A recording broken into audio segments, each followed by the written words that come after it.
G'day, welcome to Bootlosophy. If you're a subscriber, welcome back. If you're new here, my name is Tech. I'm filming in Perth in Western Australia on the ancient lands of the traditional custodians here, the Wajak people of Noongar Boja. This Jodhpur boot is a new model from Cordobes Handmade Boots, and I also got it while testing out their new Bespoke custom order program, which custom makes your specific boot to your measurements on your personal last. You can order any boot in their range using either their on-demand method to buy stock boots, or use their current made-to-order customization process, where you order the model you want and you're then able to choose the last that they use, the leather, the soles, the edging, and so on. But those are built on a generic last of your size. Oh, and just in case anyone is not clear what a last is, this is a last. The foot-shaped mold on which the boot is made and which dictates the shape of the finished boot. Using their new custom order bespoke process, you take your measurements and they make a last your exact size and foot shape. I'll put a link to their website below, which you might want to explore after you've watched this video. Word of warning, at the moment, it's kind of hard to find the bespoke boot making process. You have to click on made to order and then you choose the lasts plus mock-up boots option. I have suggested that Alfonso makes it a clear choice on the home page, but as at the time of filming this, that hasn't happened yet. In management consulting speak, you really don't want to make the sales process sticky in any way. A couple of disclaimers. First, the website is an affiliate link. You're not going to be charged any more, but if you do buy using that link, I'll get a 5% kickback to help with running this channel.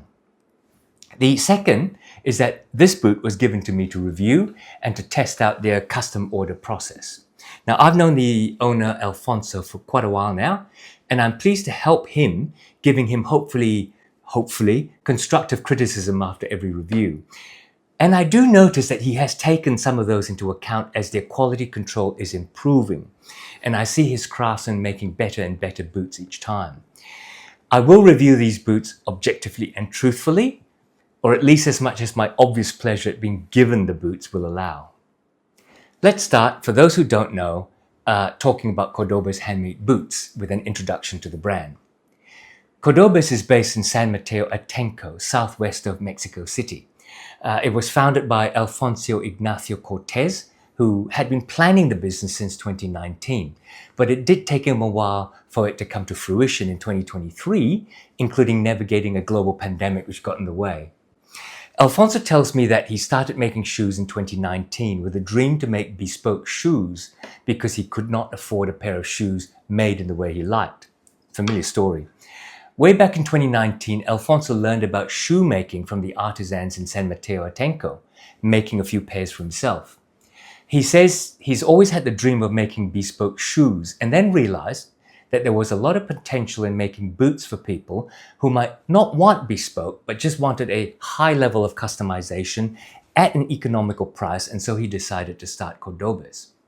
Since Alfonso was surrounded by the craftsmen around him, he came to realize that they'd actually been undervalued for some time, making totally handmade footwear for the domestic market, but which didn't appreciate the craftsmanship because of the number of handmade shoemakers already in Mexico. So they cheapened down their work to meet competitive price demands, which then became a vicious cycle. Alfonso saw the opportunity to open the production to a better market where craftsmanship can be appreciated, raising the incomes of the craftsmen, but also their quality through meeting that demand in that niche. Alfonso had always envisioned Cordobes as a brand where customers can create their own unique pairs of boots, his dream being to end up with a bespoke factory. The custom order process, I think, is on the pathway to that dream. Before I review these boots though, let me take you through the custom order process that I went through, bearing in mind that I was a guinea pig for the process, so that there were a few unplanned stops and starts as we figured out the process. In their website, there is a link to custom orders. It's currently called Last Plus Mock-Up Boots, and it's hiding in the Made to Order page. In the custom order process, they will custom make you your last for you first. To get the last made, you can follow a YouTube video on their channel, which shows you how to measure your specific measurements at different points on your feet. You then enter these measurements on the website. All my advice, I think, is to email them and give them the measurements. And that way you can talk to them basically about the fit and the shape. If you can't follow that video, you can just measure your feet following the website. But I'd still suggest you start a two-way dialogue with them to get it right. I mean, I think in the bespoke, handmade, but at arm's length process across the computer screen, more communication is better than not. Using the measurements, Cordobes makes you a mock-up pair using a modified last. Now, this is a Chelsea boot. Because the laceless pattern gives them a better idea of your fit at the instep and the heel, because you can't hide behind, just tightening up the laces to get a better fit. The mock-up pair is a cheaply made pair of boots made of an OK suede and a cheaper rubber outsole, but does use a proper leather insole. It's Blake stitched for speed. And while cheap, the idea is that you can wear it in public, except that the Blake stitch method means it's not waterproof. Just mark that. When I got my first mock-up pair, this is it here, it was a little short, and to be honest, the quality was not great. I gave Alfonso my feedback on fit, and I also told him that, I would not wear this out in public and maybe not even around the house. I mean, my take on it was that it should not only be a try-on then throw-away boot, but it should be a usable boot that adds value to the process, even if it costs a little bit more. He did admit that he thought that he'd make the last slightly shorter for fit, but then he realized it was a mistake. And he took on board my comments about overall quality of the try-on pair. After a month or two, round 2 came, and here it is. It was an excellent fit. Compare the two. As a test pair, this second one was a little hard to get into as a Chelsea because the goring's quite tight. But once my feet got in, the length and the heel to ball and the width, they were all perfect. And the snugness of the volume of the heel and the instep were great. As you can see, this is still a cheaply made but pretty well made pair, and you can still see the Blake stitching underneath, but this time it's hidden under a blind channel. The suede's more than passable, and the sole and heel materials are good enough to wear this out to the shops or everyday casual wear, but probably not to go to work or date night or anything like that. Look at it this way. You get a second pair of wearable usable boots as part of the process. Alfonso thinks that you should be okay with one test pair, and my example was due to an attempt by them to experiment with last shapes. It shouldn't happen to you. Once you're happy, they make your personal last for you, incidentally keeping it in the archives for your future orders, and then they make your boots using the last. They can ship you the last if you want, but I think that might cost extra. You have to go and talk to them. I got the finished boots another month on from confirming that second try-on fit. So this is Cordobes' Jodhpur boot. The Jodhpur was first made in India at the end of the 19th century in the eponymous Indian city of Jodhpur.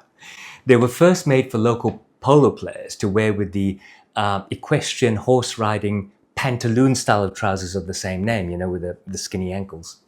Jodhpur pants, they're called. They have a thick fabric on the inner calf to protect from friction in the saddle, and so knee-high riding boots to protect the calf were no longer necessary. Apart from being costly, knee-high riding boots were also difficult to slip on and off. So the less expensive Jodhpur boot that was suitable for riding with Jodhpur pants was developed. Jodhpur boots became a Western fashion trend in the 1920s, and Saks Fifth Avenue seems to have been the first to sell them in 1927. While not as popular as their cousin, the elastic-sided Chelsea boot, nevertheless they found a niche market in America and the UK over time. As you can see, it is a mid-height ankle boot. It's about 7 or 8 inches from the top of the heel, and it looks similar to Chelsea boots as a laceless boot. The vamp piece covers the front of the feet and climbs up the front of the ankle and overlaps the back half, which covers the heel cup, and then climbs up the back of the ankle. The fastening is almost engineer boot-like, with a strap that goes all the way around the ankle and then buckles into a buckle at the side. This pair has a mid-height heel, not quite cowboy riding heel, but it's a bit higher than a standard block heel. Let's look over the construction method and quality. The outsole is a local veg-tanned leather. It's about 5 or 6 mils thick, and it sits under a similar veg-tan midsole, so that both outsole and midsole total about 1 centimeters of lovely veg-tan leather. In this new state, it's pretty slippery, but over time as it scuffs, it gets scratched and will have a better grip, yet retaining the advantages of flexibility and breathability. The heel stack is made of 3 stacks of veg tan leather on which sits a rubber top lift, glued and nailed into the stack. The boot is put together, uppers to the sole, using the stitch down method of construction. Go and see my video on the 4 main types of construction of boots. But basically, the uppers, including the insole, are connected to the midsole by having the uppers lasted and then splayed outwards, and then having the splayed uppers stitched down into the midsole and outsole. From the top of the boot, you can see the double row stitch down at the front of the boot, and continuing at the back with just a single row that attaches the midsole to the outsole. From the bottom, you can see the blind channels carved into the leather. This is done by slicing a flap in the leather, stitching through it, and then closing and gluing the flap down to protect the stitches. Doing 2 of them in a row is obviously a very detailed type of work. The back portion of the uppers is glued, nailed, and stitched on the inside to the sole and the heel. Inside the boot, the insole is also a veg tanned leather, and under your heel, they glue a leather heel protector up to the arch to protect you from the nails driven into the heel from the inside. The vamp is lined with a cloth material, which I'm not a fan of, but it seemed to be only like a sweat absorbing lining because the uppers leather itself seems to be lined with leather anyway. The toe and heel stiffeners feel like leather, and there is a steel shank inserted under the arch to give arch support and torsional stability. Now I chose the black chrome tanned leather, so it's soft and supple, and including the lining is about 3 millimeters thick. I don't know where it's from, but it's likely to be from Leathercare, which is a well-regarded Mexican tannery and is used by the likes of Thursday Boots. I haven't worn this much, but what wear I've had in these have shown a light creasing that I like and should, I think, reveal a nice patina with age. The almost too simple front and back pieces forming the boot makes it easy to get into. The edges of the leather are all cut finish, but nicely done. There is a single piece backstay that also turns into a pull loop at the top of the shaft. The straps are also thick and lined, so it should do well with constant buckling and unbuckling. It goes around the ankle once and buckles into the buckle strap. The buckle is pretty solid brass buckle. My one complaint about the strap is that it is too long, at least around my skinny ankles, and it leaves a long tail after I've buckled it in. I suggested to Alfonso that perhaps they can customize the length of the strap to you, or also that they can add a keeper or maybe a loop behind the boot under the pull loop so that you can slip the strap through. Taking a look at the quality of construction, I'd say it's good without being eye-opening. The way the leather is cut is pretty good with no rough fibers fraying.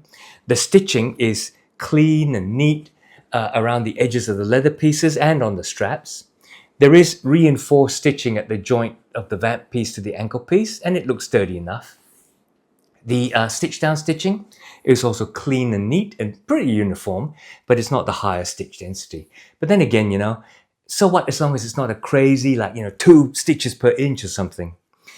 The cutting of the heel top lift and the sanding of the inside face of the heel maybe leaves a bit to be desired.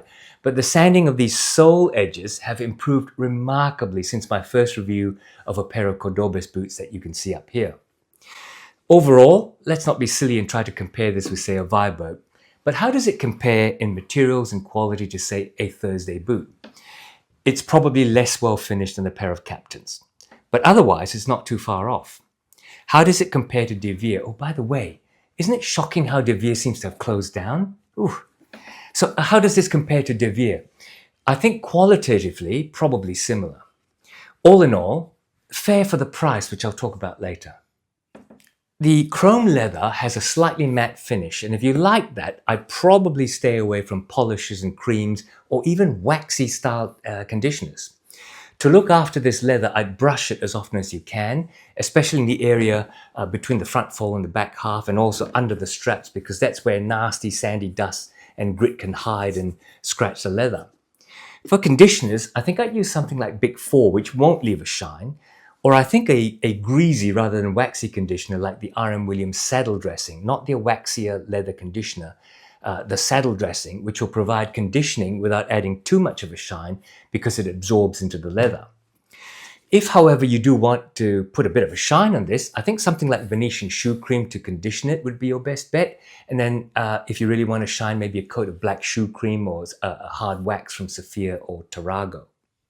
As for sizing and fit, well, I'm not saying anything about it because it will be sized to your feet by your measurements. I do have to say, though, that in getting my measurements right, the fit all round, the width, the length, the volume, it's perfect. This makes comfort then a real plus, simply because you're not fighting tight hot spots or loose heel slips and foot shifting by using a generic last. And while I haven't worn it that many times because I'm in the middle of my 12 boots in 12 weeks challenge, break-in hasn't appeared to be a problem because of the perfect fit. As for underfoot comfort, the leather insole and the leather outsole, which I chose, is really breaking in well, and I can practically feel it mold to my feet every time I stand up. I expect this to be one of my most comfortable pairs of boots because of the fit. I believe the cost of a pair of bespoke custom-made boots at Cordobes is calculated in 2 stages, which is why the option is tucked away in the made-to-order page.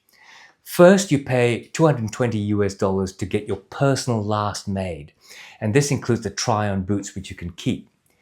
Then you choose the made-to-order design in any one of the designs they carry. I chose the Jodhpur, you could choose the cap toe. And then you can customize things like the toe shape, the leather, the outsole, and so on. Those range from US $329 to US $439 depending on the model. So in total, you could spend up to US $659 for a pair of bespoke engineer boots, say, and also have a pair of usable but not prize-winning Chelsea boots for casual occasions. For a bespoke pricing, it's pretty cheap, considering you could be paying thousands for a high-finish bespoke pair of boots. As for finish quality, it's not a pair of Lucchese or Trickers or Viberg quality. As for durability, it's good, but it's not P&W brand durable. For the price, it's about right, with the key value being that specific to you fit and your specific last kept in archives that you can order another pair from or get sent to you for you to use elsewhere. So all in all, reasonably good boots for what they are and fine value. And that, my mates, is the end of this video. I hope you enjoyed this video and investigating how an exciting Mexican brand can make bespoke boots for you at a good price. Before you go, don't forget to click on like and also please subscribe because it will help me out. Let me know what you think of these in the comments below and come back next week for another boot review. In the meantime, take care out there and see you soon.